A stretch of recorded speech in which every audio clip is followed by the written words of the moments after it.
recording. So I'm going to go into Maya, and I would have already prepared a posed, finished model ready for importing into UE4. So let's grab that.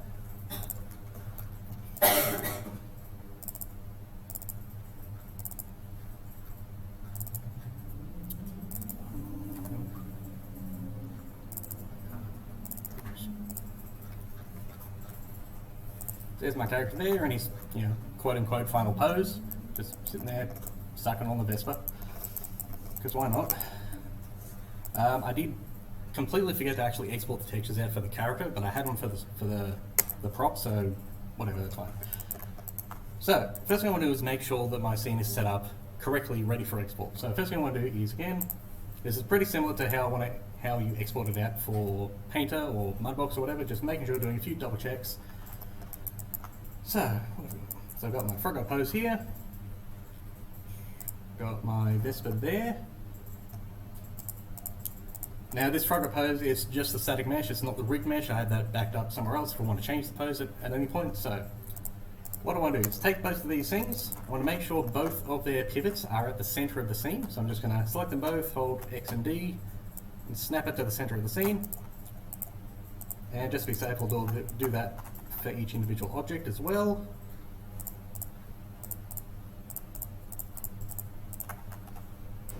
There we go.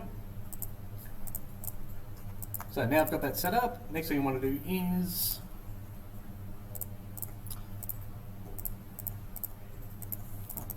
basically select them both, delete their history, freeze the transformations, and now I'm ready to go.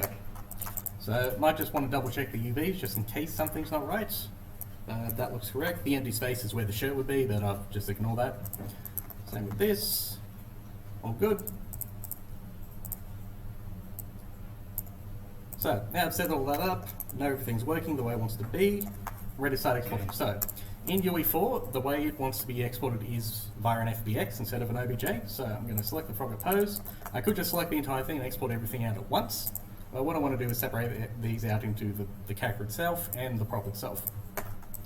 Now you notice they all have different colors. That means because when I import all of these meshes into UE4, I want to have 3 materials I want to take care of. So there are 2 material sets for the prop, 1 material set for the entire character. So in UE4, I only have to pretty much deal with 3 materials.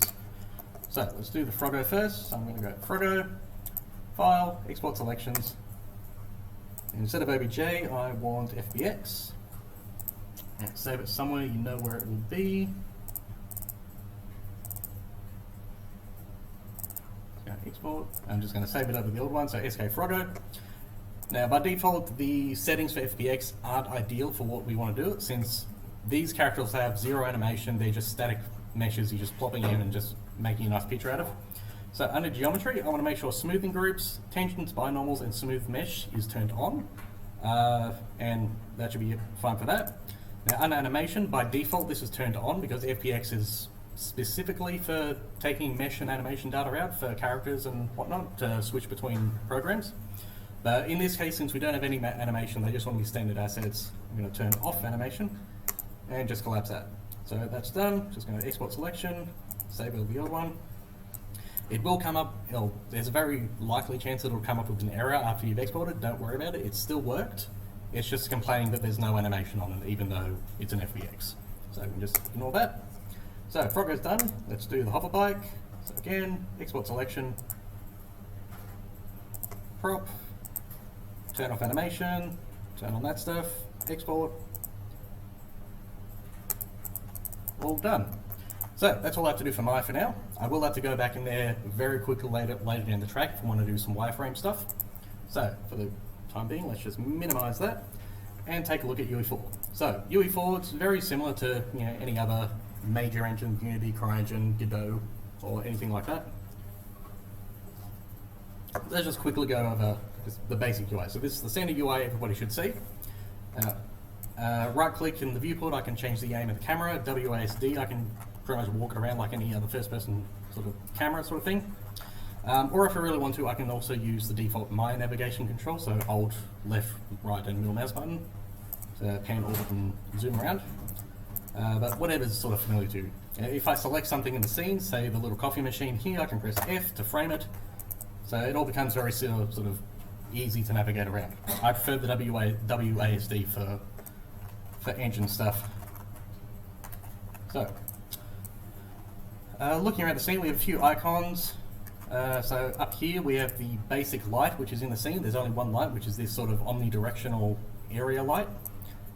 Down here is the fog volume, so we'll get into that later. Down here is the reflection probe. This sort of handles real-time reflections for the thing. It's all pre-baked and sort of fake, but it does a good job. This guy down here, this is controlling how we're going to be rendering stuff, and I'll get into that later. This little object here is pretty much, don't touch that. It's there for a reason, and I'll get into it when we get into rendering. And the only other thing we need to worry about is this big background here, the cyclorama. We can either keep it or delete it if we don't want to use it, or use something else as a background. And we have our basic sort of prop thing, this expression machine I made when I was doing some Fallout 4 fan art. Okay, so right now we're in the turntable rig. So if I go down to the hierarchy, the content browser down here, this is where we're going to be putting in all of our various textures and models and whatever. So under the scenes folder, we're in the turntable rig, which means if I hit play in this scene, I've set it up so it automatically does an orbit around whatever you have in the scene, and it's perfectly seamless, so it loops perfect. So it means we can render out this thing as many times as we want in different passes, comp it all together in Premiere or After Effects, and we'll be able to get a really nice sort of character turnaround video. And once you can either go stop it or just hit escape to get out of that. So you see down here we have our camera. This is what's actually going to be rendering out of our sort of camera thingy. If I wanted to actually look through this camera, I can go up to perspective up here, scroll all around. So our placed cameras in the scene is our cam. Just go into that, and now this is what the camera is actually looking for. So this is what your end render is going to look like. So if you hit play, so that's what that is. Just be aware not to sort of move around this stuff, because I've got it set up so if I move this out to here and hit play, it's going to try and orbit around and it's not going to actually look at anything. But it also means that if I wanted to change the angle or wherever else, because right now we're at a lot of sort of a low angle looking up, if I wanted to have a higher angle, I can go into this camera, move it up, have it relatively centered, zoom in maybe a little bit. Now I hit play, now I'm orbiting from that position. And again, it'll still be perfectly seamless. So if I want to get out of that view, I can go back into perspective, or just hit the little eject button up here. So now I'm not affecting that camera.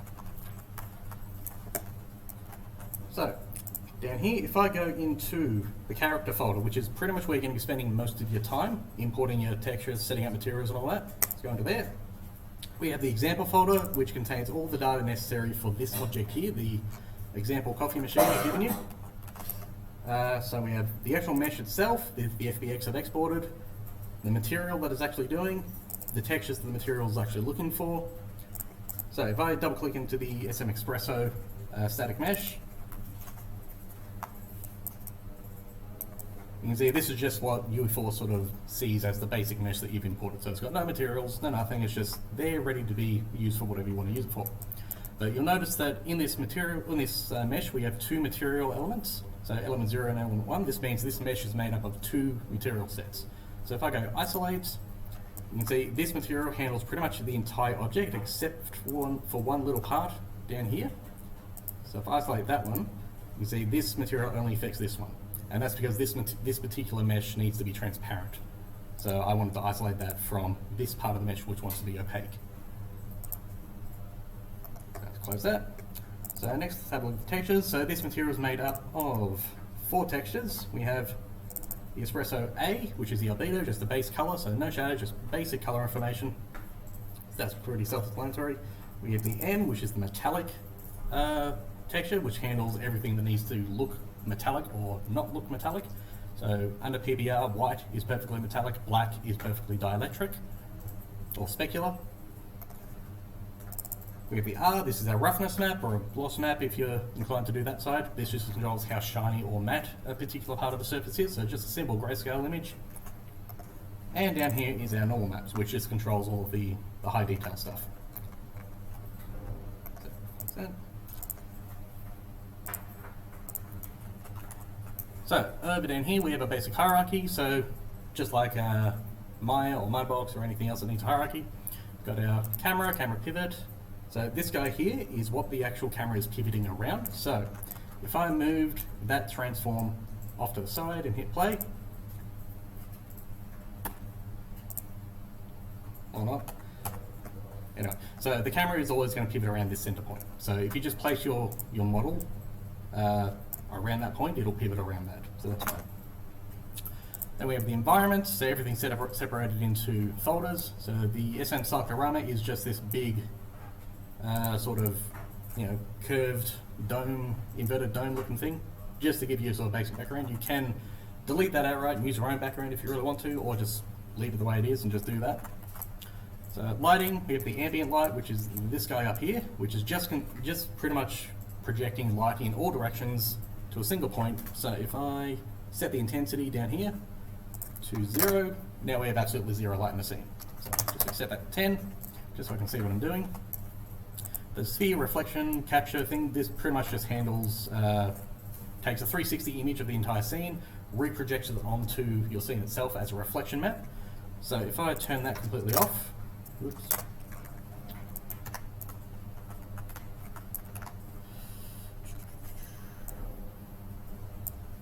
Oh, that's not actually working. Whatever. But yeah, so just leave that, it just makes the scenes look a bit prettier. There you go. So up here under post, so I'll be going into all the post-processing stuff and extra features later down the track, because there's a lot to go through out there. Next up we have this camera orbit, so this is what's actually controlling the camera to pivot around. So I'll get into that when you actually get into rendering out stuff. Play start, do not delete this, otherwise your entire scene will break. So I think I've just got that down here, just out of the way, so it just doesn't appear. So just leave that where it is.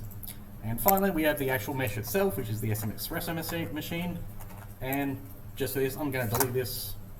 Oh, actually not yet. So we can delete that once we've got our models in there, we can throw it in and just do that. So the reason it comes up in complaints when I hit delete is because the camera is actually using this mesh itself as something to look at, to focus on. So if I go up to cam, scroll down to its properties, and we take a look at the focus settings, focus method, you see it's tracking, and it's trying to track the Espresso machine itself. This means when it actually orbits around, the depth of field effect will always focus in on that thing. So if we wanted to get rid of that, we can just change the focus method to manual if we wanted to manually control what the focus distance is, or if we want to turn off the depth of field entirely, we can just set the focus method to none, and that'll turn off depth of field. Which means now, since there's no connection, I can just delete the Espresso machine. Yes. Double check that. Yeah. Save that. And now when I hit play, it's just going to orbit around nothing. Which means it's all nice and primed to start importing our models in, setting up materials, textures, and we can go from there. So what we want to do is go up to character. So this is where we're going to be putting in all of your own custom stuff. So I'm going to right click in the content browser here. I'm going to go right up to import into game demo rig character, which is where this is, and it'll come up with a dialog box. So I'll navigate to where I saved those things out. Where did I put them? Export. So we have the textures for the prop. I didn't have any textures for the character because I forgot. But right now we're going to grab the SK Froggo. I'm just going to import them one at a time because there are some things we might need actually adjust settings for when it imports. So SK Froggo, I'm just going to grab that, hit open, and we have the FBX import options. Now by default, UE4 wants to generate UV light maps. This means it'll actually work if you want to actually bake your lighting, but we're doing all dynamic, so we don't even need that. So I'm just going to deselect that. Everything else looks fine. So also you want to make sure combined meshes is turned on. For instance, if I try to import my space vessel, since it's made up of like 50 or 60 individual objects, if I deselected the combined meshes, UE4 will separate each one of those objects out and import it as its own individual thing that I have to reconstruct in UE4. So if you just have combined meshes, it'll just import it as one object. So next up, we're going to look for materials. Material import method, we want to do not create new materials because we want to do that ourselves. I can show you how to do that. And that's it. and we'll just deselect import textures. So that's done. I'm going to go to import. There it is there. So I can double click on that. So there he is. He's all nicely shaded in his pose, ready to go. And he's got one material, which is correct since this character only has one texture set. So first thing you do after importing anything into UE4 is notice a little asterisk. That means it's not actually saved. So if UE4 crashed before I hit save, I'd lose that import. So what I want to do is save all. Yes, I want to save the Froggo, save selected. And now the asterisk is gone. That means if UE4 crashes, this will still be here. So now I'm going to import, same way, prop. Again, no UV light, or no light map UVs. I want to combine the meshes, don't import materials, import.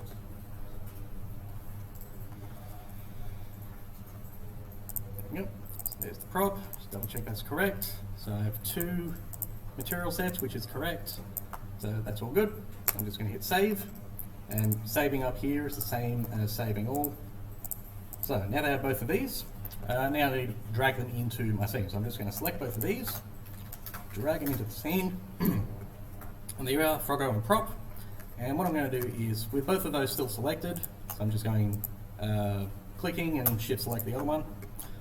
I'm going to center their pivots, so location, 0, 0, 0. And now they're in the center of the scene. So I can see how it's looking when I orbit it. Just hit play now.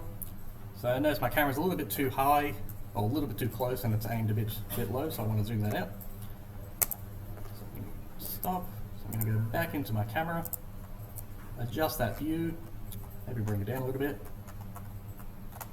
like that. Yeah, that looks good. Check it out. And now that looks much better.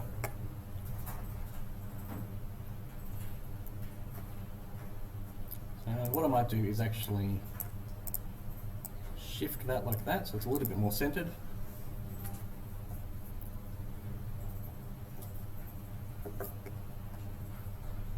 That's better. So that's fine. So next thing I want to do is start importing my textures. So what I'm going to do is right click, I want to make a new folder, call this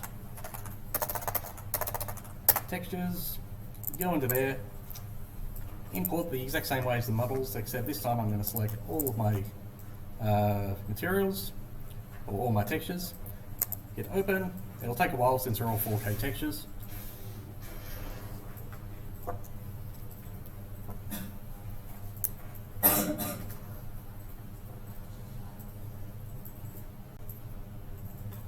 There we are. So save all.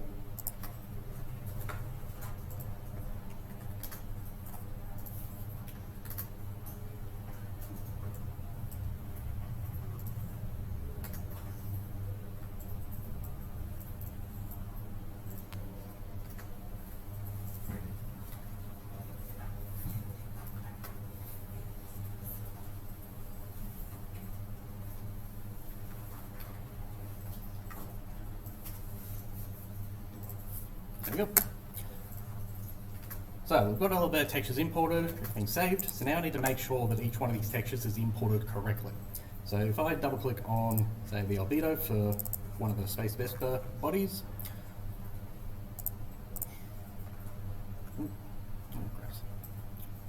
So what I want to look at is if the color space for this particular image is correct. So if I take a look on the side, the color map, it has sRGB enabled, which is correct. I do want sRGB for color maps, so that's correct. So I don't need to do anything for that. I want to take a look at the normal map. Now by default, if UE4 recognizes something as a normal map, it'll change its compression settings to normal map instead of default. If it doesn't, just make sure it's changed to normal map and that should fix it. So that's fine. Now the rain, in my particular workflow at work that we use, we combine grayscale images into one map to save on texture memory or VRAM. So this map actually has included in it, if I take a look at its RGB values, we have the red channel, which is my roughness channel, the green channel, which is my ambient occlusion channel, and the blue channel, which is my metallic channel. So that means I can use each one of these channels individually and save a lot of RAM. So this particular one, since I want to use each channel as a grayscale image, I need to make sure sRGB is turned off. So that means the color values won't be different across the board and it won't look weird. So I'm just going to turn that off, hit save, and just make sure everything else is correct. Turn it off.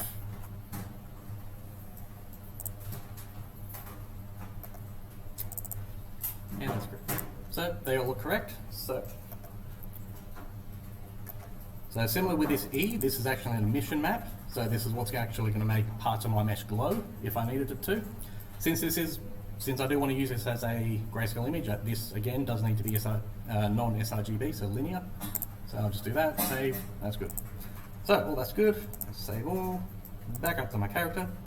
So now it's actually time to start doing materials. So the difference, three key sort of parts of bringing content into UE4 or any engine anyway. You need your model, you need your textures, and you need materials. So materials is what actually tells the UE4 how to light and shade your model based on your textures. So if I right click, I want to make a new material. And firstly, let's start with Froggo because he has no maps. I'm just going to make a very generic material. Make that Froggo. So if I double click in that, this is the material graph. So very similar to the hypershade in Maya, or actually, yeah, it's very similar to the hypershade in Maya. So I can do all sorts of things here. So first thing I want to do is scroll down here and turn on two-sided.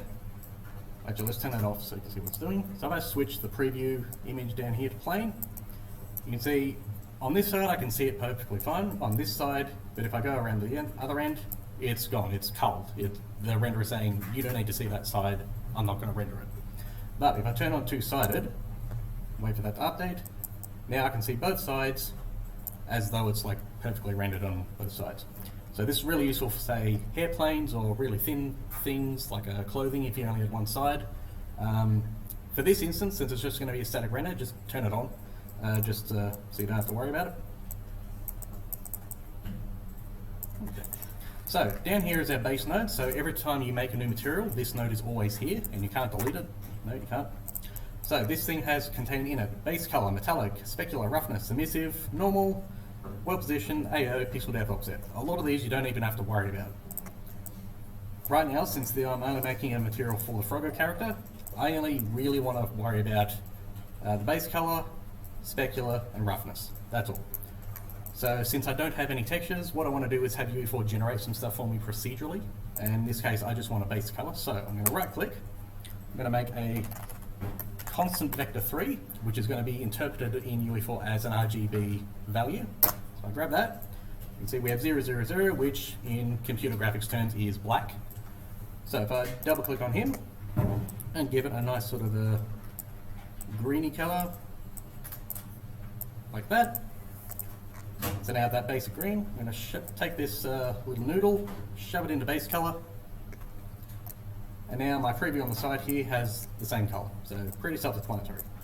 Next thing I want to do is pretty much the same thing, only deal with the roughness and specular values. Now, roughness and specular, they don't need any color value, they just need one float value. So if I type in constant, which is a constant float value instead of a vector 3, if I plug that into specular and do it again for constant, do the same thing for roughness. So you notice nothing's changed because these numbers are both 0. So if I change the specular value to 1, and both of these values are only 0 to 1, anything more or less won't actually do anything. So now that I've changed the specular to 1 and the roughness is 0, it's basically saying that this is a mirror. So if I actually switch this to white, you can see I've got a really nice shiny surface and it's actually reflecting a bit of the background as well.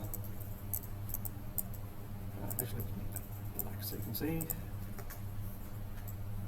There we go. So you can see it's actually reflecting the outside environment. So very similar to how Substance Painter works. But if I grab the roughness value and turn that up to 1, now I've pretty much made a completely matte surface, so completely rough, non-reflective at all. So I'm going to give it like 0.25 in the roughness, 0.15 for the spec, And that'll give me, actually my make up a bit bigger, 0.6.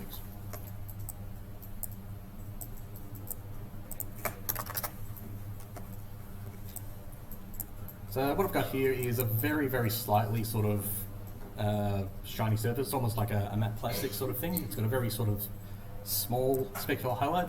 You can even see that up there. And I'll switch this back to a nice green.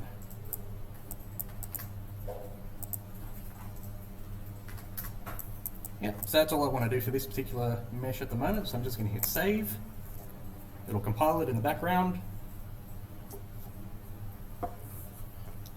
So that's done. So now down here I've got this nice preview of what my material looks like, and I'm just going to click, drag that onto my character, and there he is then. So if I wanted to change any of this stuff, change the color, the spec value, or any of that stuff, I'd have to go into the material, change it here, recompile it, but that's a bit slow. So what I want to do instead is make what's called a material instance in UE4, which basically says, all right, take these values, turn them into parameters that I can then drive in real time and not have to wait for it to compile every time. So easiest way to do that is I'm just going to select all of these, right click and go convert to parameter. Now they're all parameters. Nothing is actually changed in the rendering. All I'm doing is saying, hey, I want to take this and assign it a value in real time.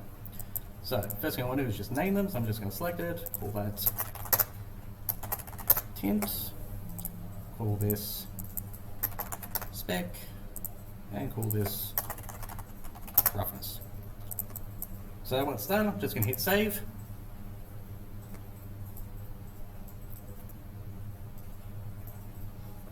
Close that. Now again, nothing's changed. The other thing I want to do now is right click on this master material here, create a material instance, and it'll make a new material, or pseudo material. Just call it Froggo Inst, just so you can keep track of stuff.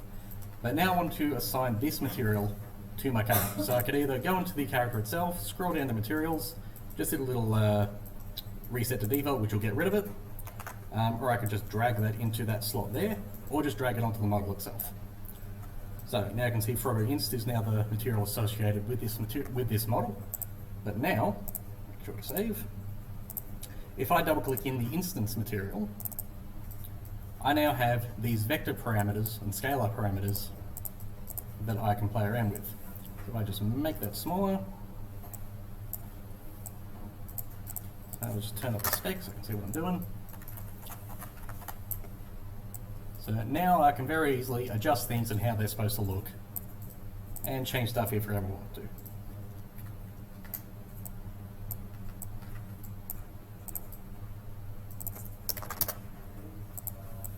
So it makes it very easy to just sort of tweak settings and get the right look you want.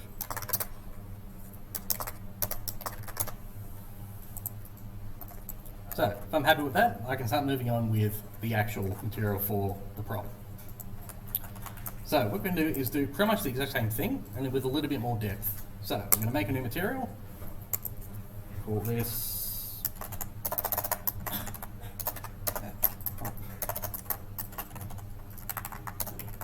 prop part 1. Since this prop has 2 material sets, I will need to do 2 materials, but for the moment we'll just deal with 1 material and see what we can do. So I'm going to go into that, and now I can start putting in my materials, or putting in my textures. So again, just for posterity, I'm just going to put on 2-sided, because why not? Now, if I go into my textures folder down here, I have all these guys up here. So I'm going to select all the, so select these 3, and I'm just going to click and drag them in, and UE4 will automatically turn them into a texture sample node.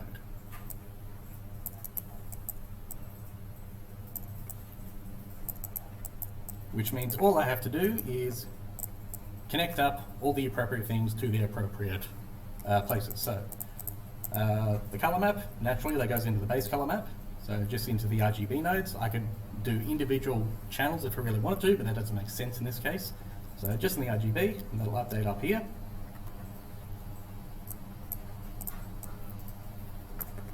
There it is there. Let's just make it blue.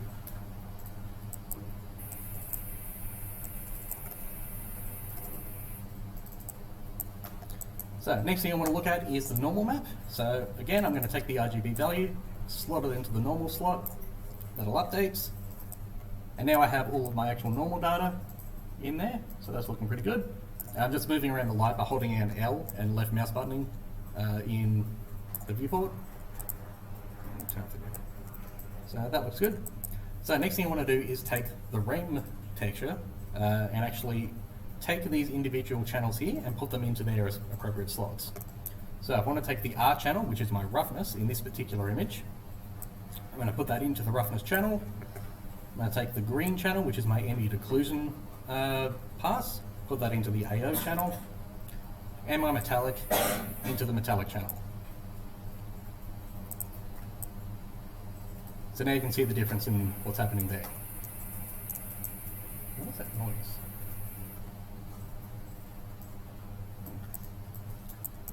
So with that done, that's all I need to do for this particular material. I could go in and add some extra stuff in there, but I'm going to save that for the other material because there is some extra steps I need to do for that. But that's done. I'm going to hit save. I don't even need to make a material instance for this particular one.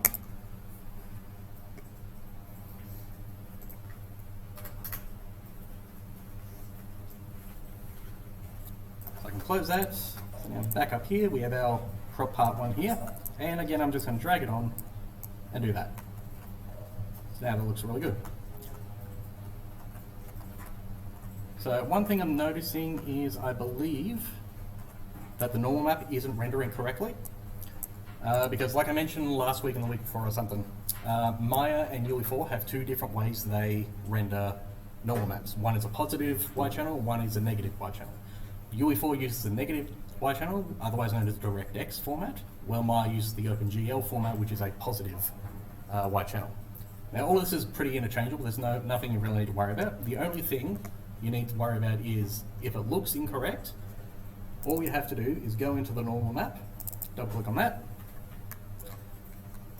scroll down to the little checkbox for flipping the green channel, and you'll see what happens when I do that. So this section up here, right now, UE4 is thinking that's going inside the mesh when really it should be going outside the mesh. So if I flip the green channel, that'll pretty much invert that height data, and I'm good. That's all I need to do. So I'll just save that.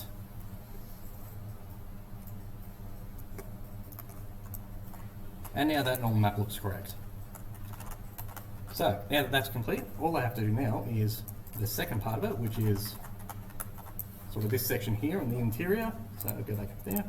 So instead of going through all that work again, I'm just going to take the original material I just made, I'm going to duplicate it, so right click, duplicate, prop part 2, and just so I can see what's happening, I'm going to take this, even though it's using the incorrect textures, put it onto that section there, and you can see nothing lines up. That just means I need to swap out the textures it's using. So if I go into that one, all I want to do is go into my textures, select the Albedo color, scroll down. I could either just drag that in and swap it out, or since it's already connected, don't crash. Thank you. Go into that node, drag the texture in there, and that'll automatically update that. So I'll do the same for the others. Now this I will need to flip.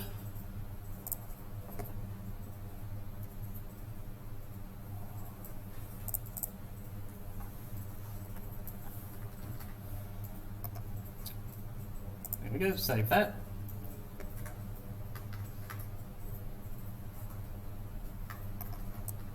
And now that's lining up. So that's looking nice now. But I still have this last map here I need to take care of, which is my emission map, which is what's going to control how emissive a particular part of the model is. Say for instance up here, I have the headlight, and the emissive channel is supposed to make that look like it's emitting light. So the way to do that, I go into the master material for that part. I'm going to drag that emission material in, or texture in, and I'm just going to move these out of the way. So what I can do is I could just take one of the R channels, since it's a grayscale image, it doesn't really matter which one I use, shove it into the emissive color channel, and if I can find it, it's there. So now that is now, making those parts bright. So if I save that, wait for it to update,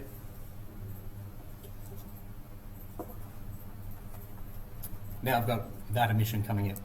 The only issue is it's really not very strong or convincing. So if I turn off the ambient light, you can see only those parts are actually being emitted, and there's one in the back there as well for like the exhaust. So let's turn that back on. What I wanted to do is actually glow and actually have some sort of influence on the rendering of the thing. So what I want to do instead is up here,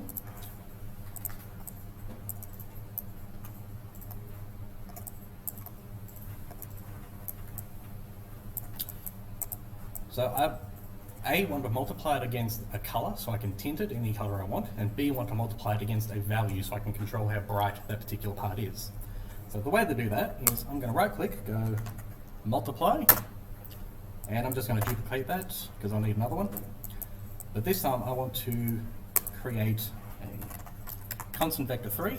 So this will be the color I'll be multiplying it against. So just for example, let's just make it red. Plug that into the B, plug that into the A.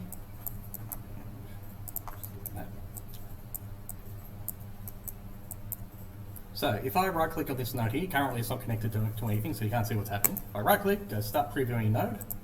The preview up here will see exactly what this node is doing. So right now I'm multiplying this texture across this color, so now it looks red. So I'm going to stop previewing node, but now I want to change how bright that section is. So if I multiply that multiply against a normal constant, switch up there, preview that. So right now this constant is 0, so it's not going to say anything because multiply against 0 is 0. Put it up to 1, it'll just look like it did before. But if I overdrive this value to say 60, I've got this nice glow, which is what I want in this particular part. Or if I want to go absolutely crazy, then it's actually affecting the post-processing bloom as well. Let's just put it back to 60, that. So now I can throw that into my emission, and that's looking much better. So swapping back over here.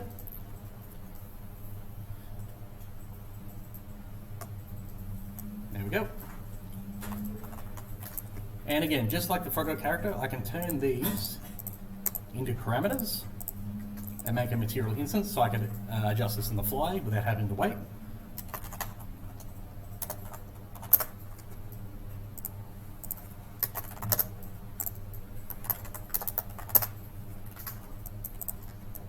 So save that.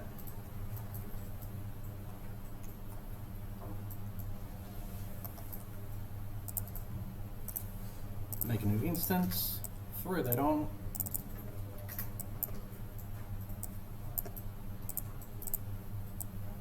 And now I can adjust really quickly just how powerful that effect is.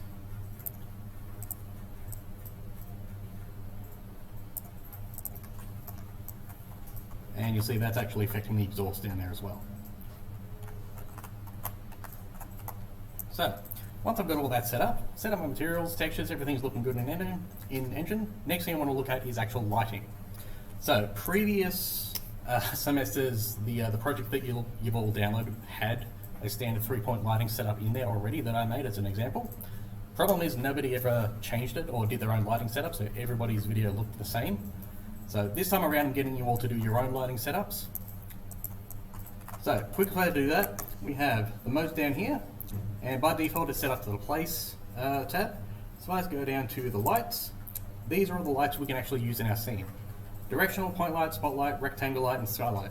There's already a skylight in here, so you don't really need to worry about that. The rectangle light is only for baked lighting, so you don't even have to use that. The ones you want to look at is spotlight, point light, and directional light. So if I wanted to have some sun in the scene, I'll just drag a directional light in there.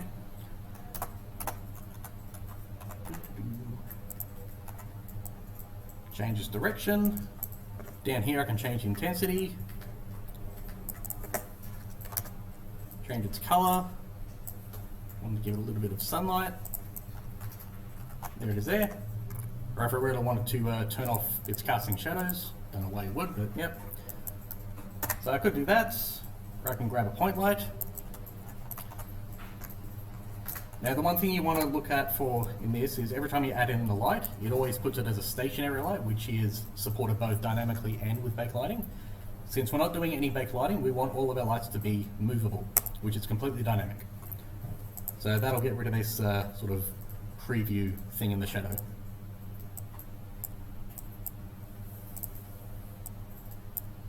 So what I want to do is add a light where naturally there would be lights. So if I turn off Effects World, that's just effectively turning it off.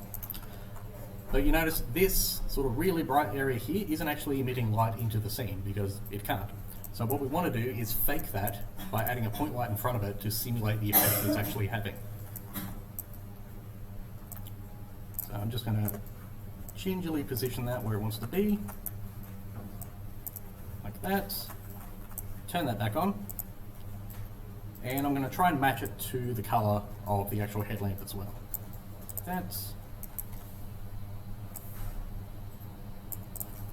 So it doesn't need to be crazy, just enough like that. And for this one I might turn off shadows. That looks a bit better. And we'll see how that looks. See, I might want to do that in the back as well if I want to sort of make it look as though there's actual light coming out of the exhaust, which I think I might do from that. So I'm going to duplicate that, Control-C, Control-V. Move that back there.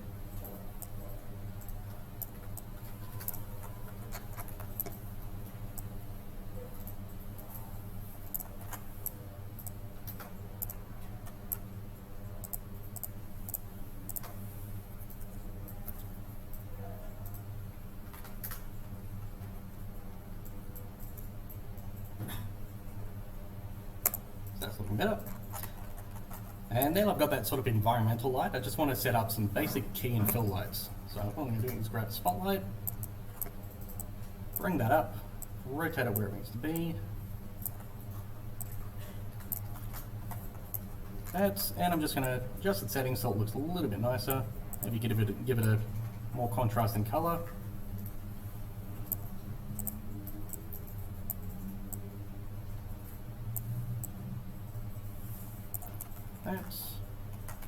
So this would be my fill light, my main light that's actually producing most of the light in my scene. And I'll grab another point light, again this time with no shadows. The spotlight has shadows because that makes sense because it's key light. And I'm going to make this the fill light so it actually fills in some of that shadow in the back.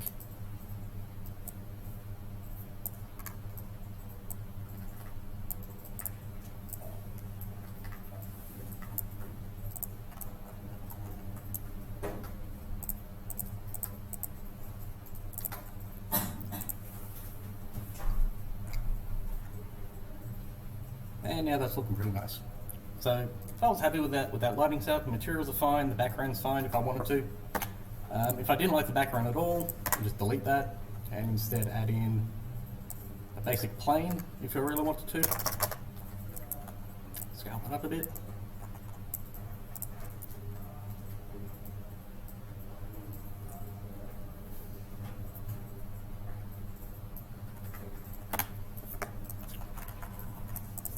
So yeah, if I was happy with all that, next thing I want to look at is post-processing and extra effects in the scene. And for this particular case, it is the exponential height fog and the post-processing volume. Before I do that, let's just tweak these ambient settings. Yeah, looks good. Okay. So if I wanted to change the fog, if I wanted to get rid of the fog area, I could just delete that actor there and I'll have just a flat black background. But if I wanted to change some of the settings, I could change the density. So if I wanted it to be really foggy, I could just set that to 1 and it's really foggy and all the lights are affecting that. But I think 0.05 is more than you really need. I can change the color if I really wanted to, if I wanted to have a sort of greeny thing. That's what it does that. So yeah, you can change that to whatever you want. If you don't want, by default, any light will affect the fog. You'll get this sort of glow where the light is. If you want to turn that off, if you don't want that to show, like that there, we can go into the light, go into the volumetric scattering density. So if I pump that up, it's like super bright. Set it to 0, just makes that light invisible, but it's still affecting your scene as normal.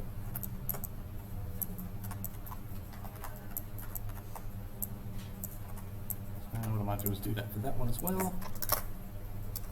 Or actually bump that up.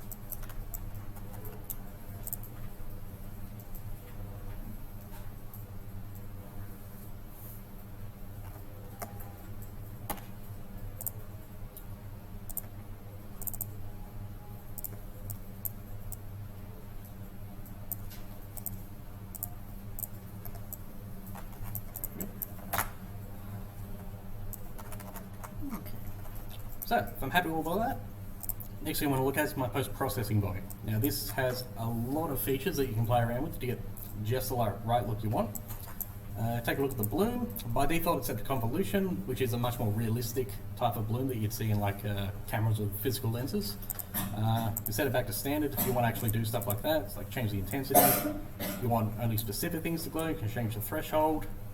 So all this stuff, I'd recommend just going through some of these post-processor settings and experiment with what you can get. I like convolution because I don't have to worry about it. Or you can set it to standard. If you want to turn it completely off, just set it to standard, set the intensity to 0. Just switch it to convolution.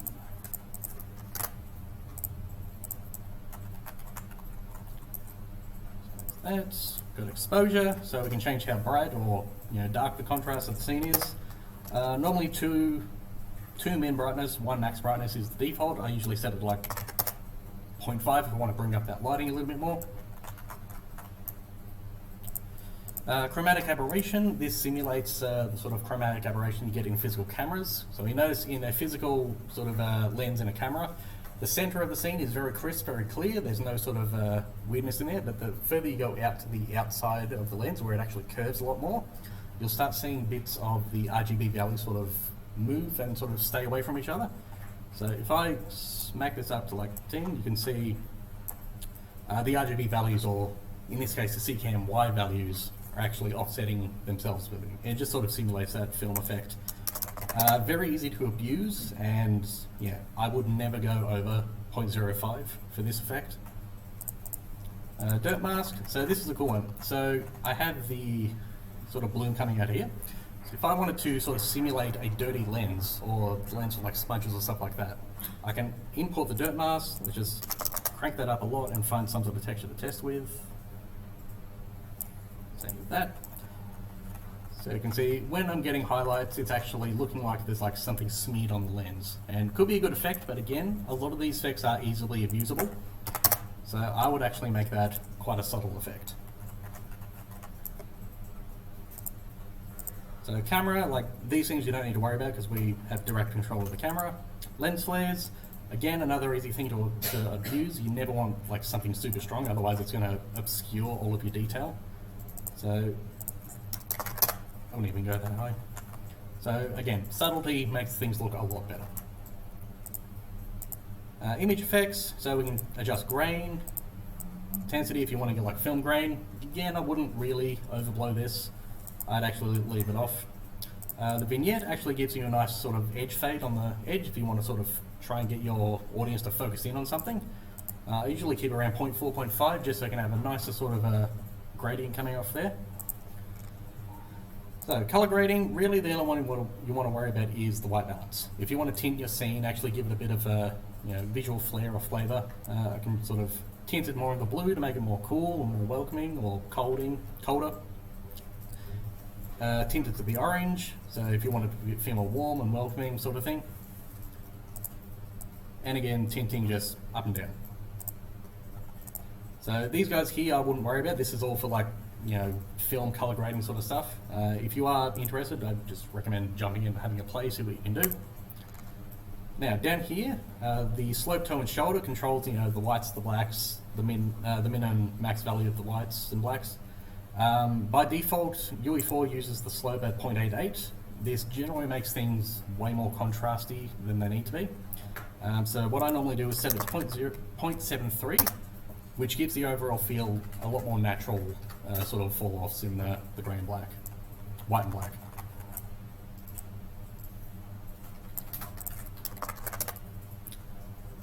So don't need to worry about the mobile tone mapper. Okay, so down here, the rendering features, what you want to look at down here is the ambient occlusion. Now this is just automatically generated AO on the screen space. So if I go into my buffer visualization, and all of these are just what's rendering in the background to produce the final thing you see on screen. But if I switch it to ambient occlusion, this is the post-processing ambient occlusion, which actually does a pretty good job. So I can turn that off and on. So if I wanted to sort of lower that sort of contribution, change the radius. If I wanted to be tighter or broader. Typically the defaults are fine. 128. Go into the advanced stuff. Radius and world space if I wanted to sort of match the scene scale sort of thing. Generally you don't really need to do that. Really the other thing you want to look at is quality. Just max that out so it's as nice as possible. And that's about it. Go back into lit, turn that off and on, you can see what it's doing there. So next thing, we want to look at screen space reflections. So you notice that there's a bit of reflection, it looks a little bit noisy. This is a completely faked real-time reflection thing. Turn that off, looks a lot more flat, and it's not actually reflecting anything really that well. So yeah, just keep it on, it's usually the best thing. And everything else is pretty much standard. So, imagining I'm happy with how post-processing works, all lighting's great, it's looking great, hit play, it's orbiting around quite nicely. Now it's time to render. So, UE4 has a fantastic rendering engine, so you can actually export stuff out as a video or image sequences or anything like that at any format or resolution. And the way we do that is, because we have already set up this guy here, which is a rendering sort of sequence for UE4, it controls the animation of the camera. If I go up into cinematics, go camera orbit, this is the actual, if I go into the camera pivot, go into the camera, which is our master camera here, you can actually see what it's doing here. So you don't need to do anything with this. This is a perfectly looped thing I've given you already. So the only thing you really need to do here, go into the little clapperboard here, go into the rendering settings, and you just need to change a few settings, hit render, and you're pretty much finished. So what we want to do is image output. Never want to render as an AVI. I want to render it as a PNG sequence. Don't need any audio because we can do that in post after the fact. Frame rate 60 FPS, resolution 1080p or 4K if you really want to. Version quality, set that to 100 so each PNG will be the maximum quality. Output directory, let's just set that to renders.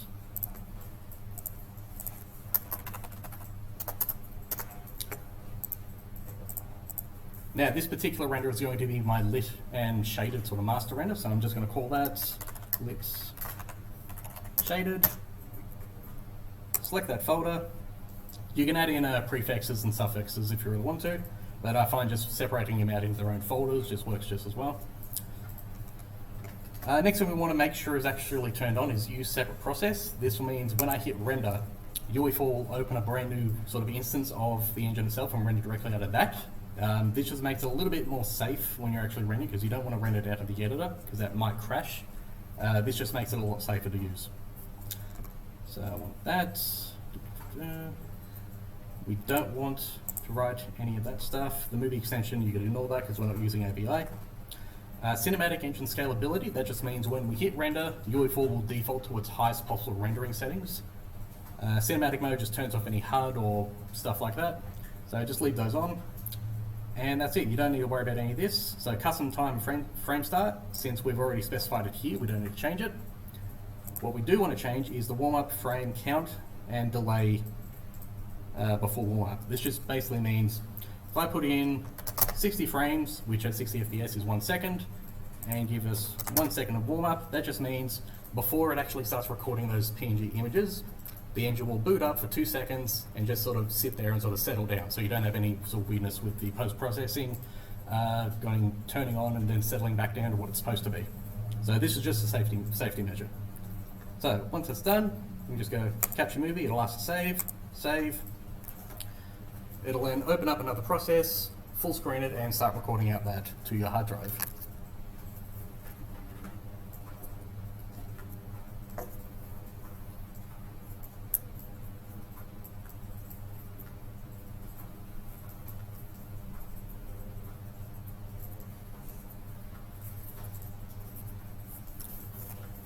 So let's give that a minute to boot up.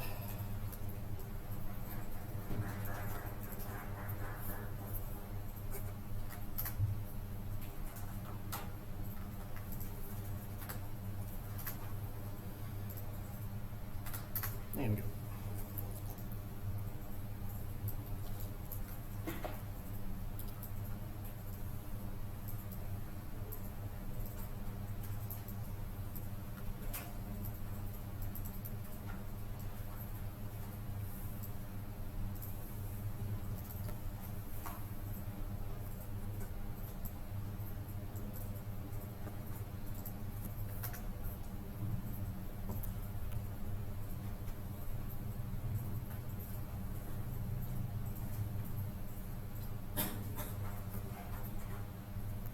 Now this will be a lot slower on this machine because I am screen recording in the background. So it'll sit here for 2 seconds, or at least however long it takes to render 2 seconds, then start doing its animation. And once it's done, it'll close down and that's finished. You've got your image sequence, you can then put it into Premiere or whatever and start doing all your editing. There it goes.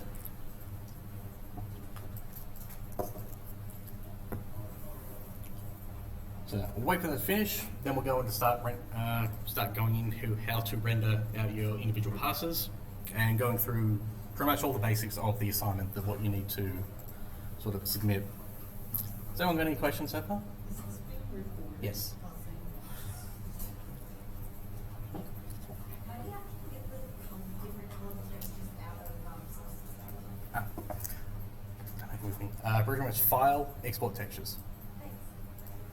And you want to use the preset UE4 packed.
There we go.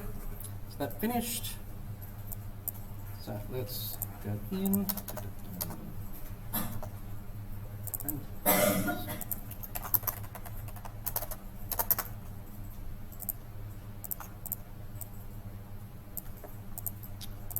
So we have lit shaded, and we have 1000 frames, all at 1080p,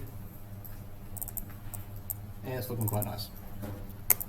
So what we need to do now is actually start exporting our individual passes for our character turntables. So if I slide up here, so this is the assignment 2 details. What we're doing right now is the character demonstration video, HD 1080, 60 FPS, blah blah blah. So we just pretty much we just exported the texture maps pass. So what we have to look for now is a normal, silhouette, checker, wireframe and shaded, and polycount you're just going to slap on in post in Premiere or something as a title or something. So what I want to look at right now is the wireframe and shaded. UE4 doesn't really have an easy way to do that out of the box. You can do it, you just need to set it up. But an easier way would be just to go back into Maya, grab this guy, actually, and that. Go into my UV editor, and there it is there. Go to Image, UV Snapshot, export it at the same resolution as your other textures, so in this case for 4096. Image format is PNG works.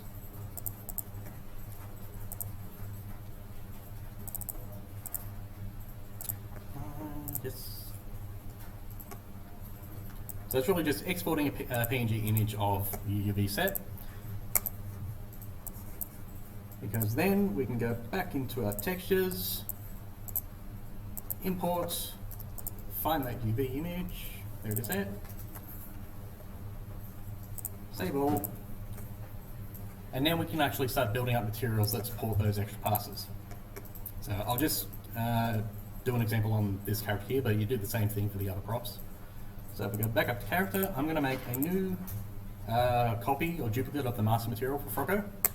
So duplicate, call this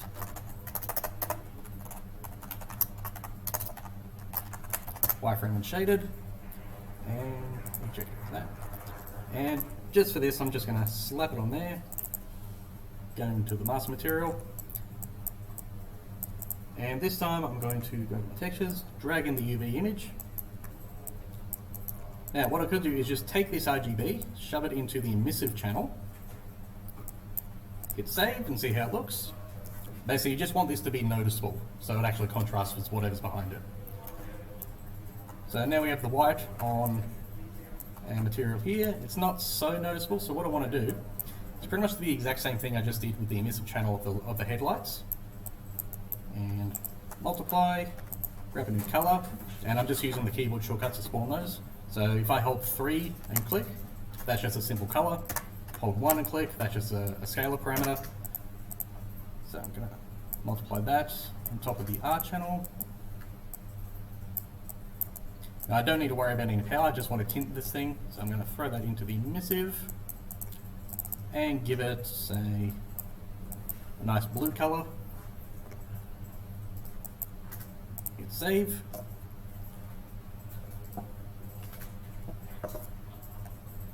That's even less visible, so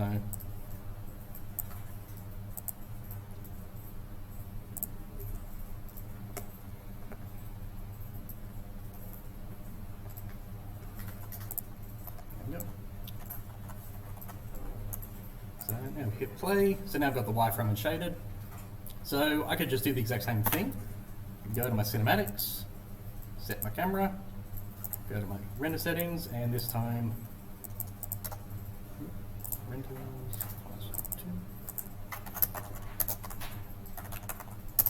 put in the wireframe folder, select the folder,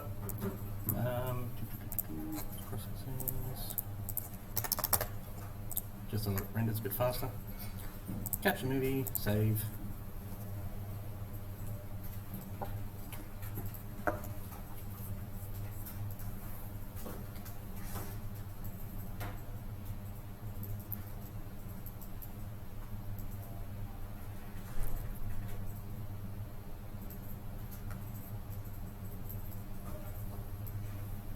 That would be my second pass, so I can put that into Premiere, crossfade it out, and make a nice transition.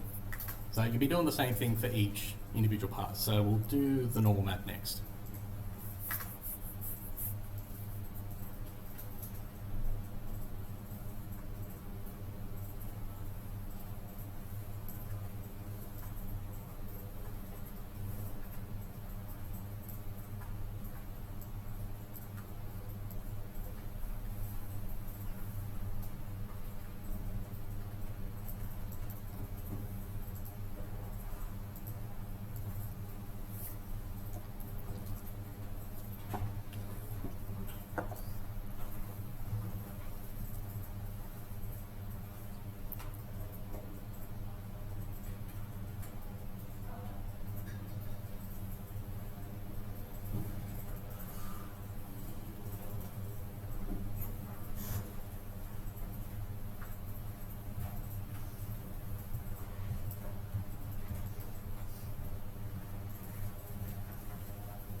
So that's done.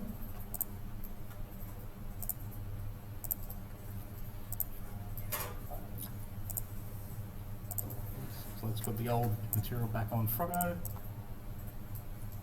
And next thing I want to look at is the normal map pass. Now this pass is just a flat color on all materials and just the normal map showing. So if I grab prop part 1, let's duplicate that. Throw that on. And pretty much all I want to do is get rid of those. I'm just holding Alt and clicking those inputs to get rid of that. All I want is the normal map to put in, and I'll just put in a basic grey colour, base colour, hit save.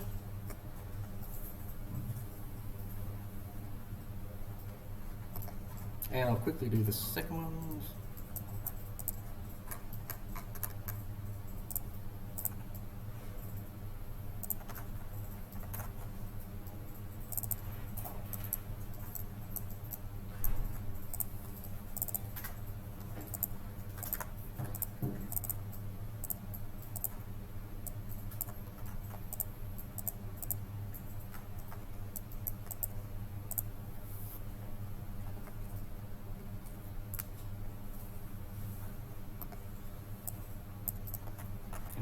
And since this doesn't have any normal maps on him, I'll just leave him as it is. But this is my normal map pass. So again, cinematics, camera robot.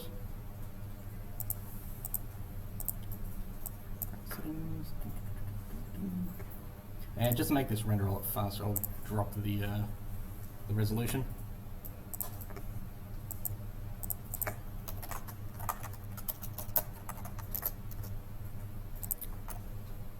Capture, save.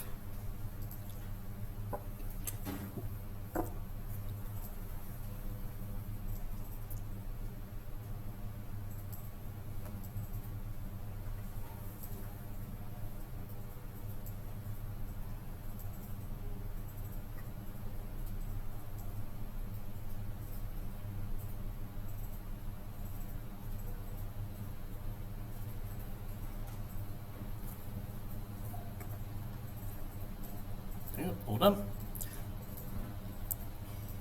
So last two is just the checker and silhouette map. So we'll do the silhouette map first. So with the silhouette, this is really easy. All I want to do is create a new material. Silhouettes. And pretty much all I want to do is make sure two-sided is turned on.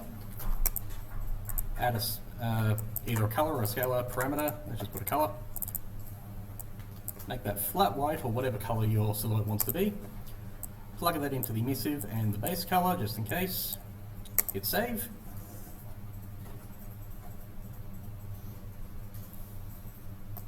And just apply that to everything.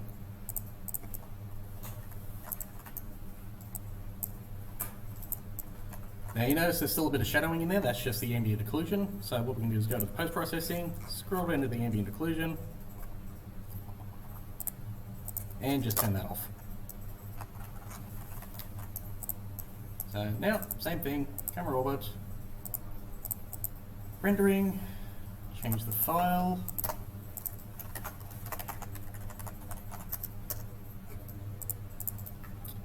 capture the movie, save.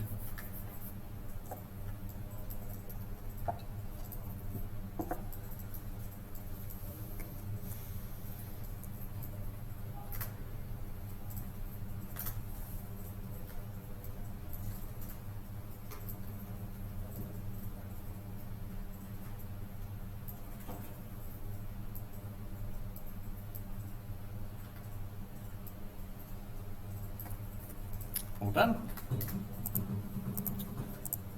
And now, last one is the checker map. So again, I'm just going to make a new material, call this checker. And there's already a checker map, checker texture in this project, so all I have to do is, if I type in texture sample, so this is just a blank texture sample, I can throw in any texture I want. I'm just going to put that into RGB base color, and it's complaining because it hasn't got a texture assigned. So if I scroll down, texture, go into none, and I'm going to search for checker. I'm just going to put that in. Now I could just hit OK and just say, yeah, use this, but what I want to do is actually make this tile a bit more. So under this, I've got an input for UVs. So what I want to do is right click, look up,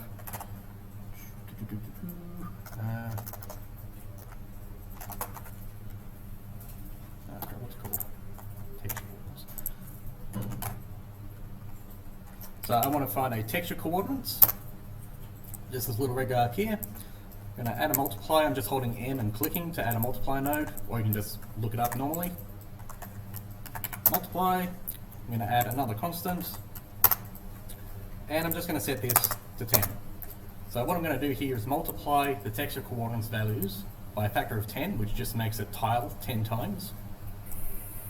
I'm just going to plug that up and plug this into the UV channel. And now this is just tiling a lot more. So I'm just going to hit save.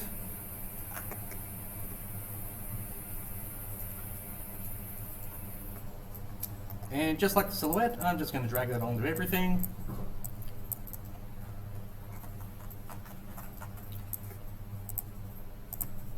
And render it out.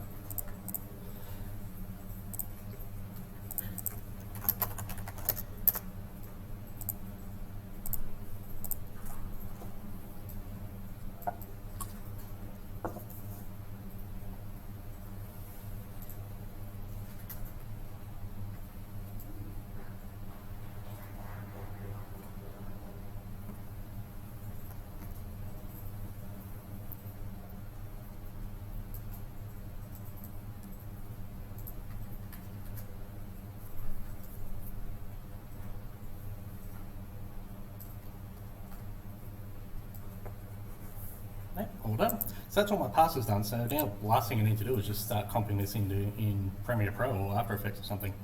So let's just do that. Has anyone done video editing here? Yes. Yeah? A few people, okay. So let's open up. So open up Premiere.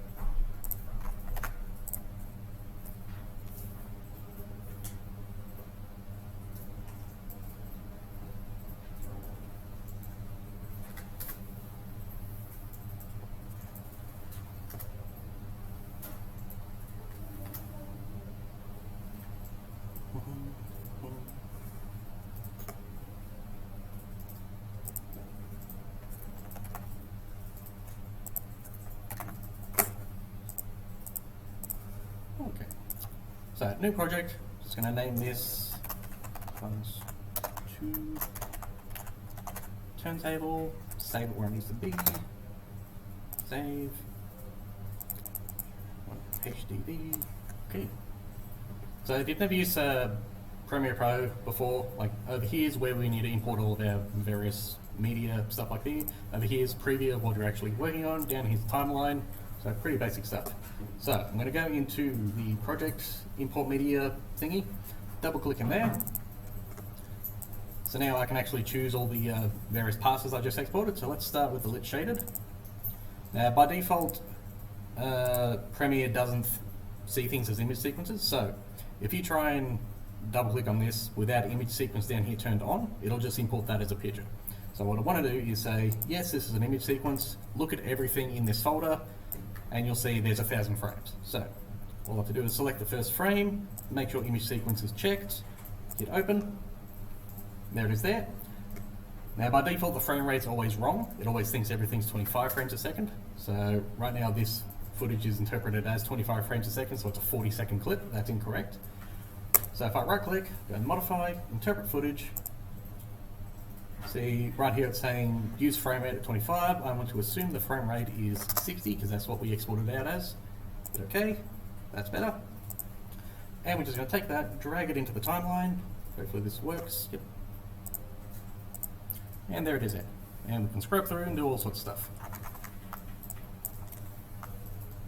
So let's import another pass. Let's do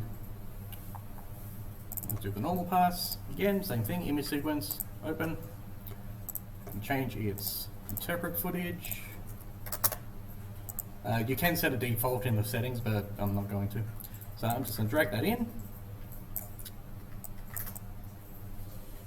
Now because, two different things, I need to scale this up a bit. So I'm going to double click on that, go editing. Assembly.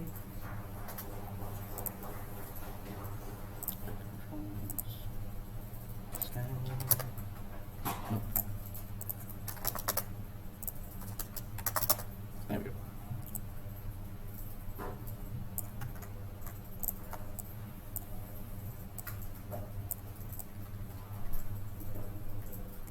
So you notice it's perfectly lined up, so there's no sort of weird snapping. That's perfect, it's what we want. Because what we can do is move this up to a top layer and pretty much copy, paste, do that. So now we can very easily say, I want this to fade on top, and now it's perfectly seamless. So a really nice way to do your transitions between different passings instead of doing hard cuts. Because just so you know, this is what you're going to be marked most on, so please put enough effort into this. I'm expecting nice transitions, nice titles, a backing track of royalty-free music, so everything you can do very quickly, but just make sure you put enough effort into this, because this is going to be your main sort of portfolio piece here. So now I've got that transitioning quite nicely. Let's do another pass. So let's load in the checker.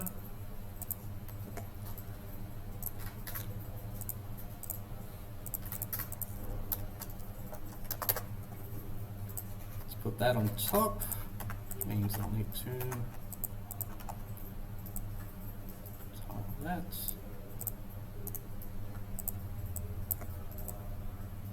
So we're going from the shaded lit to the normal, coming into the checker, and I still need to scale that up.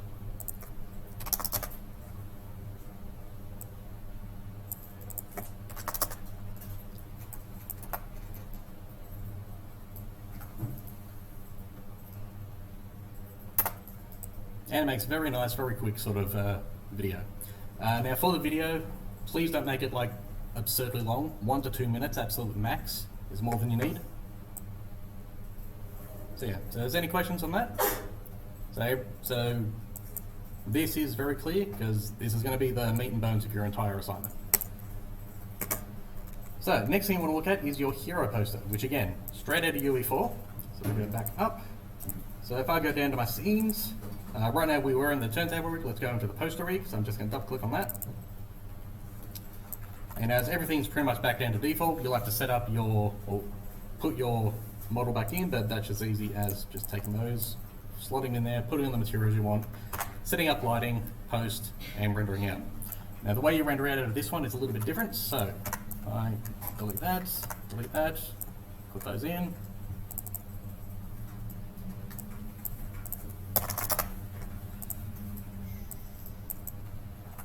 Those back on.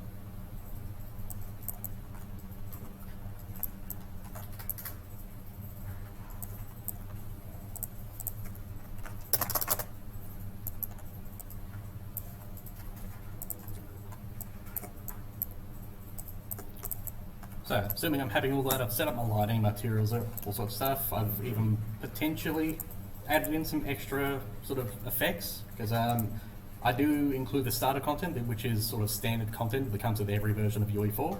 And in it, there's like, particles you can put in, like environmental effects, smoke, steam, explosions, as well as various textures, shapes, just all sorts of other props potentially.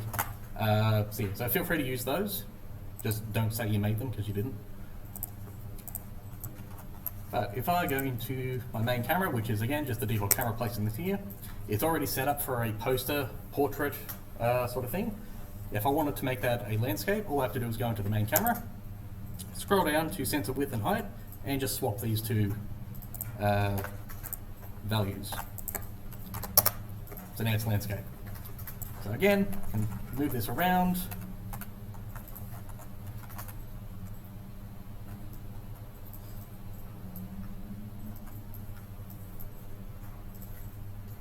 aim it up like that, change my focus distance,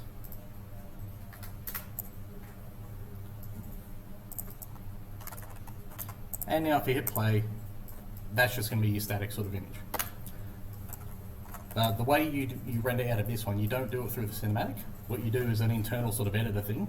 So if I switch my perspective to the camera, so that's locked in place, that's the aspect ratio I'm going to do it at.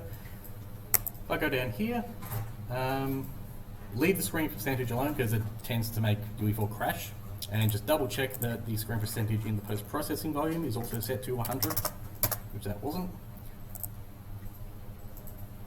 But if I go down here, go to high resolution screenshot, this is where I can actually generate out a high resolution screenshot, as the name implies, directly in the editor. So if I just do a screenshot like now with screenshot size multiplier at 1, just go take screenshot, it'll dump it there, open it up, and there it is there.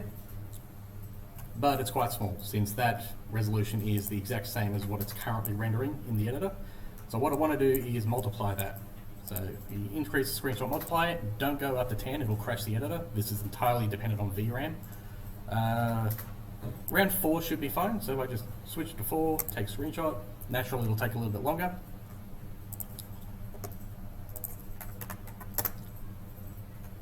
So now we have that, and now it's a much nicer size. So the assignment specifies 3500 by 5000. You're probably not going to be able to get your computer to render that out, just have something that's sufficiently big enough for a poster. So what resolution is this? So that's 31,000 by 17,000. That's fine. If you can go higher than that, do it. If not, it's not a big deal. But if we wanted to do anything more of this, I want to include buffer visualization targets. If I select that, basically what it's going to do is export each one of these maps out as well, so you can use it in post-processing, because with the hero poster, I fully expect you to put it into Photoshop and do anything you need to do to make it look as good as possible. The only thing I would warn you against is using any copyrighted material. We've had a few people in previous semesters actually use screenshots from games or stuff like that and comped it in as a background.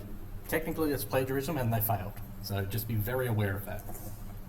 So, got that, 4 times multiplier, include buffer visualization targets, take screenshots, and you can see it's all comping everything out.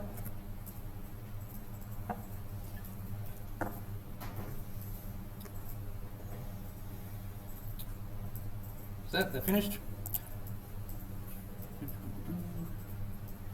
So we have our scene color here, which is just the basic color that's actually being rendered out of UE4.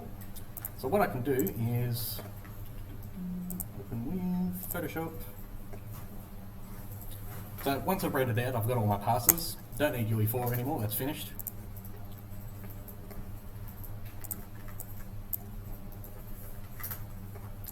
That is. So I've got my base color there. So if I wanted to sort of get rid of the background, if I decided I didn't like this blue gradient, I could take something like depth, roughness, subsurface.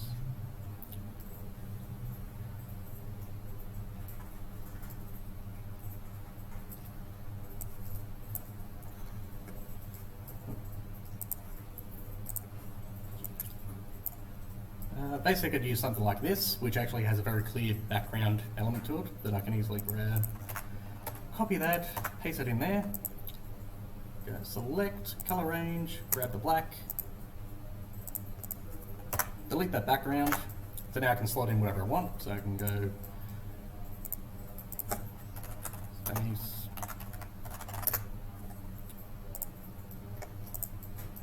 Sure, you'll do.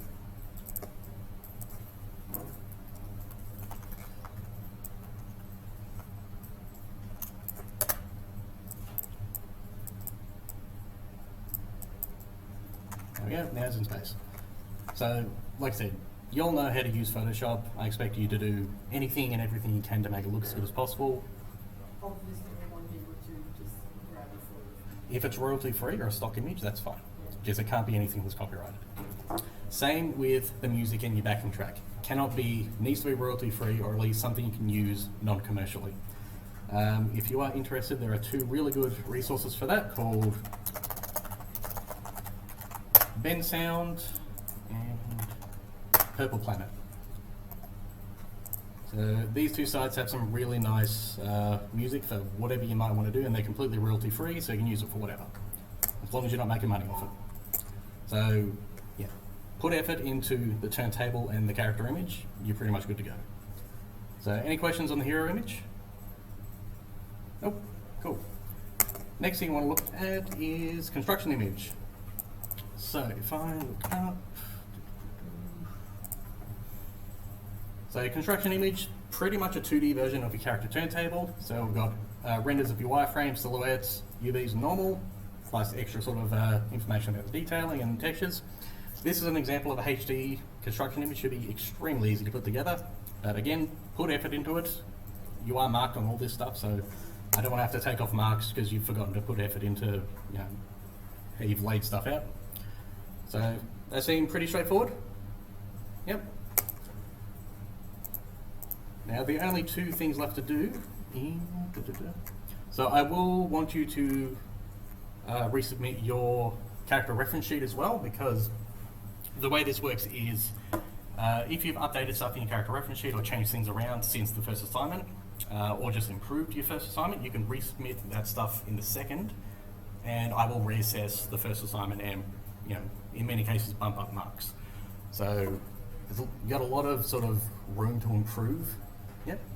If we've changed the look of our characters since that sheet, do we have to change the sheet? Nah, not really. But it does give you a sort of safety net, so if you've completely changed your design, just re-upload your character sheet, even if it is different, doesn't matter. Just if you completely fucked up on the character sheet, say you've forgotten to include reference images or, you know, annotations, add that in, I'll reassess, and you'll get an extra few marks. So with that, last thing you need to do is, so you do need to give me your UE4 project directory, if you're using it. You don't have to render in UE4, you can render in whatever you want, but if you are using UE4, I need your project directory. And what I mean by that is, and I'm trying to be very careful because a few people have actually tried to give me the engine itself instead of their project directory. So I just want to be clear about this. So your project directory is this stuff here, the U project plus a save, intermediate, content, and config. Just take all that, zip it up, and upload it to Canvas. Canvas does have a bit of an issue when dealing with large files, so if Canvas doesn't want to upload that directly, upload it to Google Docs or Google Drive and send me a link instead. So that's about it. So if you have any questions about the assignment or what you need to do or anything like that, Is that free? yes. That was my question. UE4 is completely free for anyone to use. You do have even access to the source code. The only time you'll have to pay for it is if you make something with UE4 and make over $150,000 US with it. Then you have to start paying royalties. But other than that, it's completely free. Anything else?